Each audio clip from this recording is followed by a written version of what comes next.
नमस्कार, आदाब, सत श्री अकाल। Myself Ahmad sir, education at the rate Ahmad sir. NIS board के बारे में हम लोग डिटेल बात कर रहे थे। आज फिजिक्स सीरीज चल रही है, फिजिक्स, जिसका आपका कोड है 312, राइट। अभी इंग्लिश मीडियम में हमने बात करी, अभी हिंदी मीडियम में उसको बात करते हैं, फिर अगली सीरीज भी चलाते रहेंगे। आज 3-4 वीडियो फिजिक्स की आएगी, प्लीज इस पर काम करो, ठीक है। उसके बाद 10, 12 सारे सब्जेक्ट के आएंगे, प्लीज इस पर ध्यान से बात करो। देखना जरा, हम लोग ने बात कर लिया कौन कौन सा चैप्टर पढ़ने का, कौन कौन सा चैप्टर पढ़ने का। अभी पहली वीडियो में हमने बता दिया कौन कौन सा चैप्टर पढ़ने का, साथ साथ में चलता रहेगा। अभी इसमें समझना, 6 चैप्टर हमने बोला था, 6 चैप्टर इंपॉर्टेंट है। हम कौन से चैप्टर को टारगेट कर रहे हैं जिसमें 3 मार्क्स के, 2 मार्क्स के, 5 मार्क्स के बड़े बड़े क्वेश्चन आ रहे हैं। सारे क्वेश्चन इनसे आ रहे हैं, सबमिटिव वाले क्वेश्चन है, एमसीक्यू वाले क्वेश्चन नहीं है। एमसीक्यू वाले चैप्टर हमने छोड़ दिए। अभी के जो चैप्टर पकड़ के चल रहे हैं उसमें 8 चैप्टर आपको पढ़ना है, उसमें 6 और 9 है। 6 में क्या है, हिंदी में जरा बात करते हैं। वर्क, पावर, एनर्जी आप इंग्लिश में बात कर चुके हैं। कार्य, ऊर्जा और शक्ति। इसमें जब आप कार्य के बारे में बात करते हो तो क्या बात करते हो? कार्य इक्वल टू क्या होता है? फोर्स, बल, मल्टीप्लाई बाय डिस्प्लेसमेंट का मतलब विस्थापन। इनके बीच में डॉट मल्टीप्लाई बाय डॉट।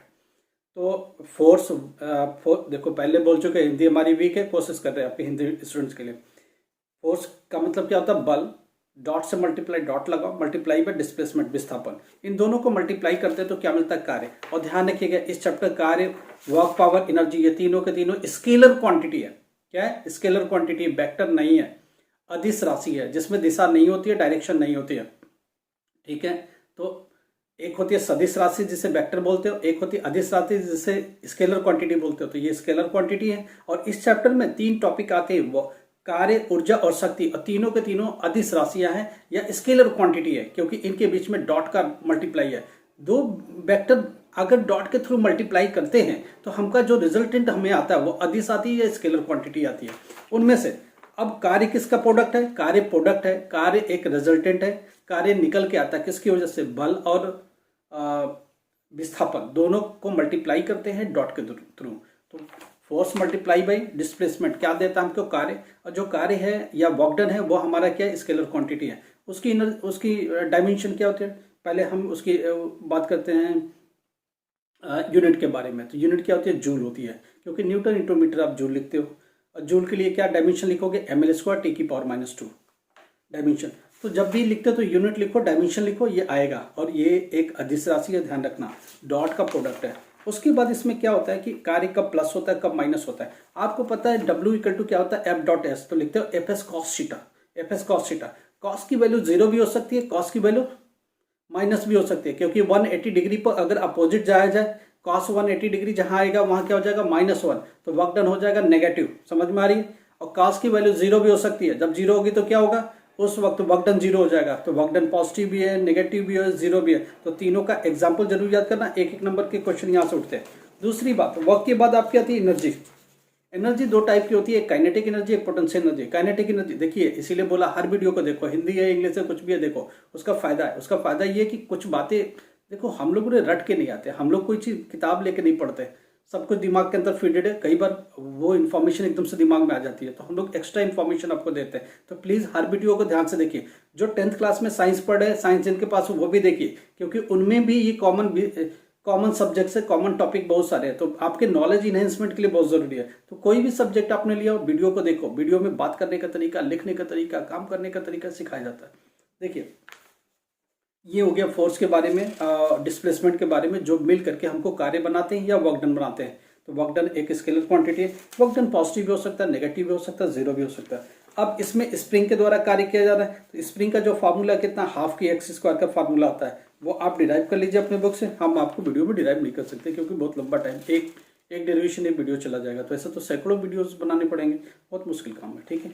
अगली बार से जो लोग अप्रैल 2024 के लिए एडमिशन लिया है, अप्रैल 2024 के लिए, हम लोग उनके पास सफिशिएंट टाइम है। अक्टूबर के एग्जाम के बाद उनके लिए हर चैप्टर वाइज एक्सप्लेनेशन दे सकते हैं, चैप्टर वाइज टॉपिक भी पढ़ा सकते हैं। तो वीडियो में कोशिश करेंगे उनको भी पढ़ाने की, उनको भी इंक्लूड करने के लिए। दूर दराज में बैठे हुए बच्चे जो अफोर्ड नहीं कर सकते, फिर हम लोग वीडियो में थोड़ी थोड़ी पढ़ा देंगे, थोड़ी थोड़ी समझाते चले जाएंगे, टॉपिक दे देंगे, पूरी एक स्टडी का मटेरियल उनको समझा देंगे। क्लासरूम में नहीं उनको ज्वाइन करेंगे, बट इसमें इसी तरह समझा के बहुत सारी वीडियो दे देंगे, तो उनको हेल्प हो जाएगा।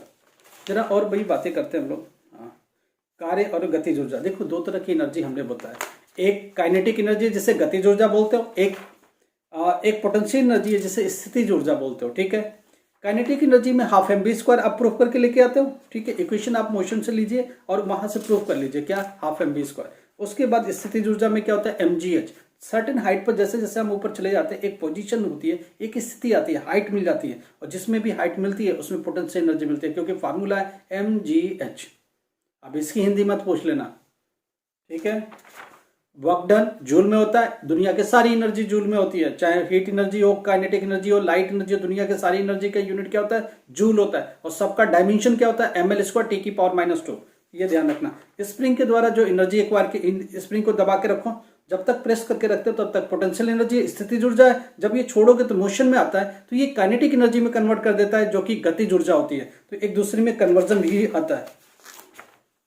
अब यहाँ फोर्स दो तरह की होती है, एक तो संरक्षित करने वाली फोर्स होती है जिसे संरक्षित फोर्स बोलते हो, जैसे हम जैसे स्टोरेज फोर्स भी बोल सकते हैं, राइट। उस एनर्जी को वापस से स्टोर किया जा सकता है। एक असंरक्षित बल भी बोलते हैं, जिसे हम स्टोर नहीं कर सकते, यूज कर लिया and throw, like that situation.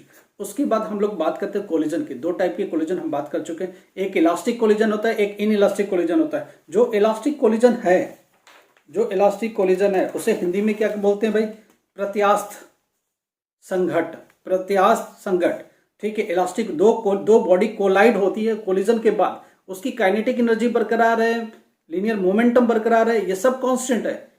Before collision, after collision, अगर काइनेटिक एनर्जी पर और moment of inertia, kinetic energy, moment of inertia या लीनियर मोमेंटम, ये सब कांस्टेंट है। इनिशियल पोजीशन में भी कांस्टेंट, फाइनल पोजीशन में भी कांस्टेंट। इस कंडीशन को क्या बोलते हैं, प्रत्यास्थ संघट। इसका मतलब क्या हुआ, इलास्टिक कोलिजन। तो बॉडी टकराने के बाद भी वो मोशन में है, उसके बाद भी, टक्कर से पहले भी वो मोशन में थी, टक्कर के बाद भी दोनों मोशन में। दोनों की काइनेटिक एनर्जी, पहले का एक का काइनेटिक एनर्जी, दूसरे का काइनेटिक एनर्जी, दोनों जोड़ दो लास्ट में, इसके बाद भी काइनेटिक एनर्जी, दोनों को जोड़ो। अगर दोनों बराबर हैं तो इसका मतलब ये कांस्टेंट है।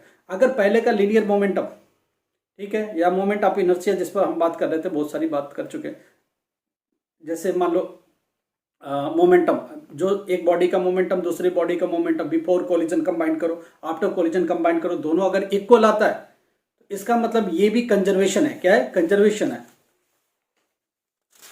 इन इलास्टिक कोलिजन, दो बॉडी टक्कर हो रही है, टक्कर के बाद उसकी काइनेटिक एनर्जी सिमिलर नहीं रहती है। काइनेटिक एनर्जी एक बॉडी खो देती है, दोनों बॉडी खो देती है, वो एनर्जी दूसरी फॉर्म में ट्रांसफॉर्म हो जाती है। तो ऐसे को हम नहीं बोल सकते इलास्टिक, इसको बोलेंगे इन इलास्टिक। क्या बोलेंगे, इन इलास्टिक। ठीक है, ऐसे को क्या बोलते हैं, एक तो प्रत्यास्थ हो गया, दूसरा अप्रत्यास्थ संघट।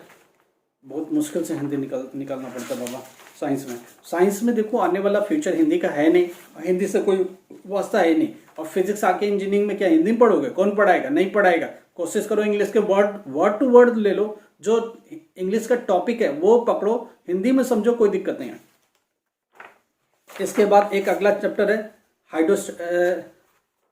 हाइड्रोस्टैटिक वाली प्रॉपर्टी, लिक्विड की प्रॉपर्टी। ठीक है, तरल पदार्थों के गुण। उधर क्या था, हाइड्रोलिक प्रॉपर्टी जितने भी थी, हाइड्रोस्टैटिक्स की प्रॉपर्टी, हाइड्रोडायनामिक्स की प्रॉपर्टी, जो लिक्विड की प्रॉपर्टी थी वो सारा इंग्लिश में था। अभी उसकी हिंदी बात कर रहे हैं, तरल पदार्थों के गुण। तरल का मतलब जो लिक्विड फॉर्म में पदार्थ उनके पास क्या क्या गुण हो सकते हैं, उसमें क्या क्या गुण होता है भाई। जनरली द्रव क्या तो बहता रहता है, लिक्विफाइड है, लिक्विड फॉर्म में, तो ऑब्वियसली वो मोशन में रहता है, मूवमेंट में रहता है। और इसके मॉलिक्यूल्स की मूवमेंट जो सॉलिड होती है, सॉलिड के मूवमेंट से ज्यादा होती है। जब कंपेरिजन करते हो सॉलिड लिक्विड गैस की, तो सबसे ज्यादा मूवमेंट ऑफ मॉलिक्यूल्स या पार्टिकल्स किस में होते हैं, या एटम्स के सबसे ज्यादा किस में होते हैं, सबसे ज्यादा गैस में होते हैं। उससे कम किस में, लिक्विड में होते हैं। सबसे कम किस में होते हैं, सॉलिड में होते हैं। क्यों, क्योंकि मॉलिक्यूल सबसे ज्यादा क्लोज किस में होता है, सॉलिड में होता है। इंटरमॉलिक्यूलर फोर्सेस सबसे ज्यादा सॉलिड में होता है, उससे कम लिक्विड में होता है, सबसे कम किस में होता है, गैस में होता है। तो गैस की फ्लूइडिटी सबसे ज्यादा होती है, लिक्विड की थोड़ी कम होती है, सॉलिड की उससे कम होती है। लिक्विड चूंकि बहता ही रहता है, तो इसकी प्रॉपर्टी से बहुत सारी चीज। लिक्विड में अगर एक बॉडी को पानी में डालो तो उसके ऊपर कितना प्रेशर आएगा, जितनी हाइट तक पानी उसमें डिप होगा, जितनी हाइट तक डिप होगा ऑब्वियसली उतना प्रेशर ज्यादा होगा। एक एटमॉस्फेरिक प्रेशर है, एक लिक्विड का प्रेशर है, दोनों को लेके एक प्लेटफॉर्म को कैलकुलेट किया जाता है। एटमॉस्फेरिक प्रेशर और जनरल प्रेशर दोनों मिला करके equal to the pressure of the body which is dipped in liquid. Liquid के अंदर डिप किया जाए तो उसके ऊपर दो तरह का प्रेशर होगा। एटमॉस्फेरिक प्रेशर तो हम लोग के ऊपर भी है, क्यों, ऊपर गैसेस है, ये सारी गैसेस हमारी बॉडी को पोस्चर को बनाने के लिए एक प्रेशर डालनी है, that's called atmospheric pressure, right. इसमें और भी कुछ चीज़ें हैं।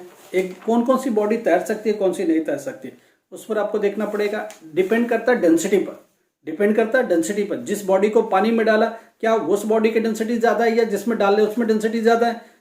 अब एक बात बताओ, पानी के ऊपर आइस रखा हुआ तो वो आराम से तैरता रहता है, क्यों? ये एक एक नंबर के बहुत सारे क्वेश्चन पूछे जाते हैं। बॉटल के अंदर पानी रख के फ्रिज में रख दो, क्या होगा? वो बॉटल फ्रीजर के अंदर फट जाएगा। बॉटल अगर ग्लास का है तो फट जाएगा। क्यों फटेगा भाई? क्योंकि जब लिक्विड वाटर के अंदर, जब आइस के अंदर कन्वर्ट होती है, लिक्विड से जब हम उसको सॉलिड में कन्वर्जन कर रहे हैं तो वाटर में हो क्या रहा, उसका एरिया बढ़ता है, डेंसिटी गिर जाती है। डेंसिटी गिरेगी और उसका एरिया बढ़ेगा। जब वो बढ़ाएगा, अपने एरिया थोड़ी बढ़ाएगा, उसमें एयर ट्रैप कर जाएगा, जगह जगह बबल अंदर इनसाइड बन जाएगा। उसमें होगा क्या, वो थोड़ी सी अपनी साइज को इन्हेंस करेगा। जब इन्हेंस करेगा तो वो बॉटल फट जाएगा। जब वो बॉटल फटेगा तो आप देखो, अब वही वाटर है, अगर आइस बन गया तो उसने बॉटल को क्रैक कर दिया। यही होता है पाइपलाइन के साथ। पाइपलाइन फट जाती है। क्यों फट जाती है? क्योंकि वो ठंडे में, कोल्ड टाइम में क्या होता है, जब वो जमना चालू होता है तो उस कंडीशन में उसका एरिया बढ़ता है। एरिया बढ़ने की वजह से वो क्या हो जाता है, फट जाता है। देखो, वाटर की एक स्पेशल प्रॉपर्टी होती है, ठीक है। उस प्रॉपर्टी में ट्रिपल पॉइंट ऑफ वाटर भी समझ में आती है और स्पेशल की उसकी अपनी स्पेशलाइजेशन भी होती है। 0 से 4 डिग्री सेल्सियस तक एक अलग तरह के बिहेवियर शो करता है वाटर। वो हम लोग लिक्विड की स्पेशल प्रॉपर्टी में बात करेंगे। अभी बात क्या चल रही है इसमें, पास्कल लॉ और उसके एप्लीकेशन पर एक क्वेश्चन 100% आता है। पास्कल लॉ के एप्लीकेशन कौन कौन से होते हैं? हाइड्रोलिक लिफ्ट है, हाइड्रोलिक ब्रेक है, ठीक है। आपको याद होगा, इसमें हिंदी कुछ नहीं होती भाई। हाइड्रोलिक एक हिंदी वर्ड भी इंग्लिश वर्ड है, इसका हिंदी बना ही नहीं आज तक। फिजिक्स के टर्म को हिंदी बनाना बहुत इम्पॉसिबल है जी। दूसरी बात, सरफेस टेंशन। आपको पता है कि सरफेस टेंशन जिसको क्या बोलते हैं, सरफेस टेंशन को भाई पिस तनाव, ठीक है। सरफेस टेंशन क्या होती है? एक लिक्विड की अपनी प्रॉपर्टी होती है। वो प्रॉपर्टी क्या होती है? लिक्विड को जैसे एक ड्रॉपलेट आप लिक्विड रखते हैं तो या तो एक्सपेंड कर जाती है या तो कॉन्स्ट्रिक्ट कर जाती है, या तो अपने आप में समेट लेती हैं या फैल जाती हैं। तो ये जो प्रॉपर्टी खुद के लिक्विड का, ये सरफेस टेंशन है। क्या सरफेस टेंशन है? एक बत्ती को आप लैंप जलाते हो गांव में, मिट्टी तेल वाला, केरोसिन वाला होता है, अब है कि नहीं है नहीं पता। उसमें बत्ती रखते हो, उसमें धीरे धीरे लिक्विड चढ़ने लगती है, राइट। बकेट में एक कपड़े ऐसे डाल के लटका के रखो, उसमें क्या होगा, धीरे धीरे धीरे धीरे पानी चढ़ने लगता है। क्या होता है? सरफेस टेंशन की प्रॉपर्टी है। जब आप एक वाटर के अंदर थोड़ी सी डिटर्जेंट डाल के कपड़े धोते तो देखो उसका इंपैक्ट अलग होता है। सरफेस टेंशन, वाटर के सरफेस टेंशन को आपने बदल दिया। तो जो सरफेस टेंशन एक प्रॉपर्टी है, वो force divide by perpendicular length होती है, जो कि इमेजिनरी लाइन होती है। एक लिक्विड फैलती है तो पूरी लाइन पे एक इमेजिनरी लाइन बनाओ, वो उसका लेंथ कितना, एल, और वो जो एक्सपेंड कर रहा है या कॉन्स्ट्रिक्ट कर रहा है फोर्स, तो फोर्स डिवाइड बाई लेंथ, वो क्या देता है? Surface tension. क्या देता है? Surface tension. सरफेस टेंशन की हिंदी क्या है? पृष्ठ तनाव। पूरे सरफेस का जो तनाव है, तनाव क्या करता है, या तो उसको फैलाता है या तो कॉन्स्ट्रिक्ट कर देता है, अपने आप में समेट लेता है। तो ये जो फोर्स है, और पूरी लेंथ लिक्विड की ड्रॉपलेट की, उससे डिवाइड करो तो फोर्स पर यूनिट लेंथ पृष्ठ तनाव देता है, राइट। इसका यूनिट निकालोगे तो फोर्स की यूनिट क्या होती है? न्यूटन, और जो लेंथ होती है उसका क्या होता है? मीटर। तो न्यूटन पर मीटर पृष्ठ तनाव आती है। अब इस सरफेस टेंशन की क्या प्रॉपर्टी होती है? सरफेस टेंशन गिरा बढ़ा ये देखना पड़ता है। इसी से कपड़े साफ हो रहे, आपने डिटर्जेंट डाल दिया, सरफेस टेंशन को क्या कर दिया? गिराना है, बढ़ाना है, वो क्या हमारी यूजेस है उसके हिसाब से यूज किए जाते हैं। दूसरी बात, एक वाटर ड्रॉपलेट है, ठीक है, पानी का बूंद है, उसके अंदर खुद का एक्सेसिव प्रेशर है 2T/R। आपने निकाला होगा, आप अपने बुक्स में देखो। जब उसको सोप का बबल बनाते हैं तो वो देखना जल्दी से बॉस्ट हो जाता है, वो बड़ा सा बनता भी है। 4T/R जो इंटरनल प्रेशर होता है, आंतरिक दबाव होता है, वो डबल होता है किसके? Water droplet. तो वाटर ड्रॉपलेट थोड़े लंबे समय तक स्टिक कर सकता है, और ये जो है ये ज्यादा करेगा नहीं कि प्रेशर की वजह से बॉस्ट करेगा, प्रेशर की वजह से थोड़ा बड़ा सा फूलता है, ठीक है। तो बच्चे जो वो सोप का वो लिक्विड लेकर के ऐसे बना बना के निकालते रहते गुब्बारे की तरह, छोटे छोटे छोटे छोटे। वो क्यों होता है? क्योंकि बड़े बड़े बनते हैं उसके। तो सोप या डिटर्जेंट यूज करते हैं, क्यों? उसका आंतरिक प्रेशर डबल होता है वाटर से, वाटर ड्रॉपलेट से। इसलिए 4 time of the surface tension या पृष्ठ तनाव डिवाइड बाय रेडियस, उस पूरे जो पृष्ठ बनाया है उसका रेडियस कितना होगा? आर से डिवाइड करना पड़ता है। तो ये फार्मूला होता है। तो सरफेस टेंशन किस में ज्यादा होता है? क्या लिक्विड में ज्यादा होता है, वाटर में ज्यादा होता है? ये सब ध्यान से पढ़ो। इसमें हाइट ऑफ द लिक्विड पानी जो केसिका होती है, जो नली होती है, उसके अंदर पानी कितना चढ़ेगा, ये इसकी प्रॉपर्टी पर डिपेंड करता है। कौन चढ़ेगा? एक मेरे को बात बताओ, अगर एक लिक्विड के अंदर एक ट्यूब डाल दिया जाए, ग्लास ट्यूब डाला जाए, तो किस में पानी ज्यादा चढ़ेगा? मुझे ये बताओ। पानी ज्यादा चढ़ेगा, मरकरी ज्यादा चढ़ेगा, और किस में चढ़ेगा? पहली बात, पानी चढ़ेगा। क्यों? ग्लास और वाटर की बहुत अच्छी बनती है, बॉन्डिंग है, क्योंकि दो टाइप की फोर्स होती है, एक कोहेसिव फोर्स होती है, एक एडहेसिव फोर्स होती है। कोहेसिव फोर्स किसमें होती है? देखो दो बातें हैं, अगर सेम टाइप का मॉलिक्यूल है तो कोहेसिव फोर्स होगी, अगर डिफरेंट टाइप के मॉलिक्यूल है तो एडहेसिव फोर्स होगी। कोहेसिव फोर्स जिसमें ज्यादा होती है, एडहेसिव फोर्स कम होती है। जिसमें एडहेसिव फोर्स ज्यादा होती है उसमें कोहेसिव फोर्स।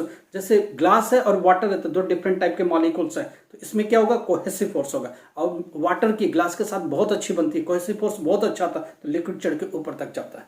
समझ में आ रही बात?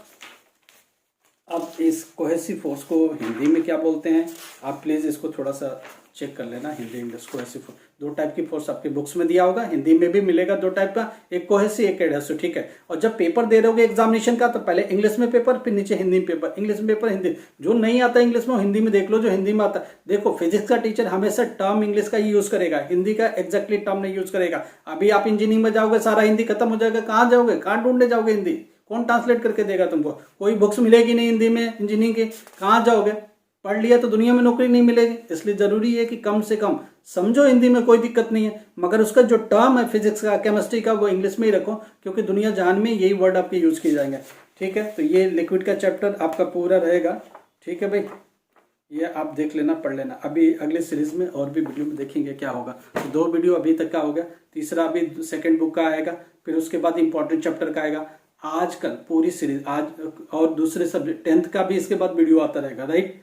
और बाकी सब्जेक्ट भी डिटेल बात करेंगे। Thank you so much. उसके बावजूद भी कोई प्रॉब्लम्स है कमेंट बॉक्स में डालो, हम लोग थोड़ा एक्सप्लेन करेंगे। क्वेश्चन सारा एंड में जाकर के जो वीडियो आएगा उसमें सारा इंपॉर्टेंट क्वेश्चन आएगा, ठीक है। Thank you.